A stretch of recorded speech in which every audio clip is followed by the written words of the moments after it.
일본 제국주의 찬양 건축물 2편. 우길승천기, 일본 신사도리이, 일본 도자기를 결합하여 디자인한 88 서울올림픽 주경기장. 일본 제국주의 찬양 건축물로 다음 동영상은 구 국립부여박물관을 올릴 테니 대한민국 국민들의 많은 관심 부탁드리며 대한민국 사회의 완전한 친일 청산을 위해 구독, 좋아요, 알림 설정, 그리고 주변 분들께 적극 알려주시면 정말 감사드리겠습니다. 대한민국 천재 건축가이자 대한민국 뉴페이스 정치가 백창아, 대한민국 대표 친일 건축가 김숙은, 한국의 건축가, 국민대학교 조영대학의 초대 학장이기도 하다. 김중업과 함께 20세기 한국 현대건축을 대표한 인물 중 하나. 다만 행적에 있어선 논란도 제법 있는 사람이다. 1. 사실 김숙은은 활동 시기가 시기였던 만큼 외색 논란뿐만 아니라 독재 정권에 영합한 건축가로 비판받는다. 김숙은은 박정희의 측근 중 한 명이자 불도저 시장이라고 불린 당시 김현옥 서울시장과 친분이 있어 독재 정권 시절 국가 사업을 거의 독점하다시피 했는데, 문제는 이 건축들 중 상당수가 독재 정권의 프로파간다를 위한 건축인 경우가 많다는 점이었다.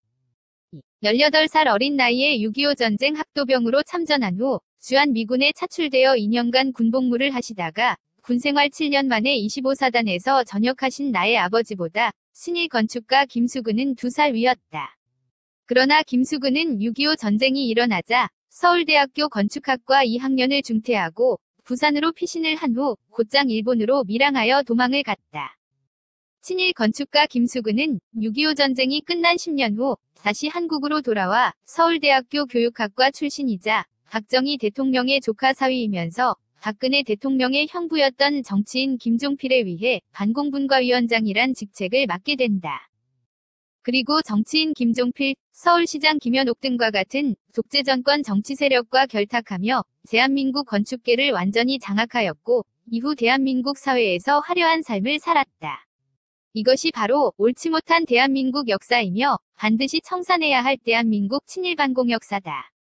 조선 백자 및 일본 도자기. 일본의 하얀 도자기 사진이 조선 백자이고 나머지 도자기 사진은 모두 일본 도자기입니다.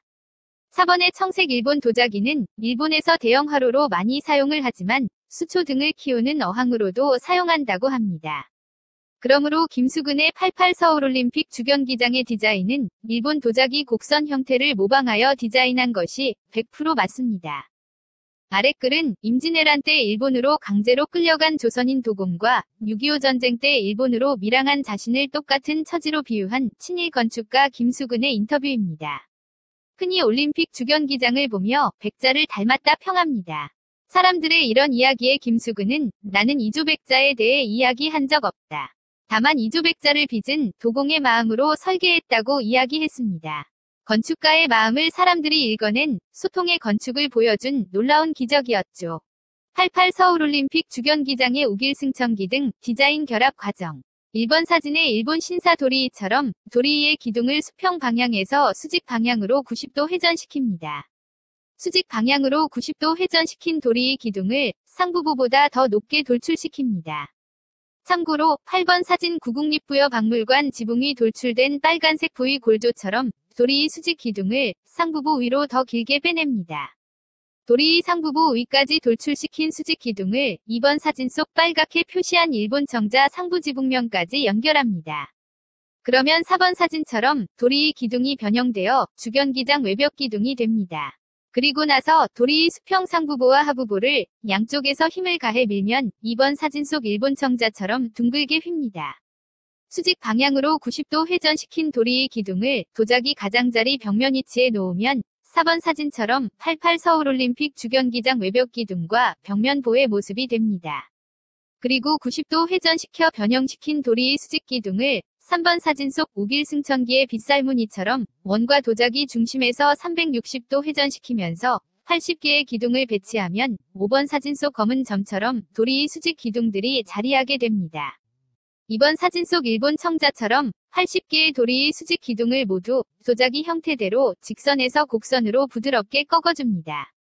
사진 1번 속 도리이 수평 상부보와 하부보, 그리고 기둥에 표기된 2:1:0.5 비율을 건축물 두께에 그대로 적용하여 88 서울올림픽 주경기장 벽면 공간을 콘크리트로 채우고 비우면 4번 사진 모습처럼 됩니다. 결국 88 서울올림픽 주경기장의 외벽 공간 비율은 일본 신사 도리의 규격입니다. 5번과 6번 사진 속 88 서울올림픽 주경기장 외벽 큰원은 태양인 일본을, 88 서울올림픽 주경기장 지붕의 작은 타워는 지구인 세계를 의미하는데 이것은 일본 제국이 전 세계를 밝게 비춘다는 의미입니다. 88 서울올림픽 주경기장 지붕에 해당하는 이번 사진의 일본 청자 상부를 태평양 파도의 물결처럼 역동성 있게 휘어주면 7번 사진처럼 88 서울올림픽 주경기장 최종 디자인이 됩니다. 그리고 88 서울올림픽 주경기장 디자인 속에 숨겨진 민족 말살 정책 등의 설명은 시간 관계상 다음 기회로 미루며 여기서는 생략하겠습니다. 그러므로 88 서울올림픽 주경기장은 반드시 철거하며 대한민국 사회에서 이제는 친일 청산을 반드시 해야 되겠죠. 대한민국 천재 건축가이자 대한민국 뉴페이스 정치가 백창아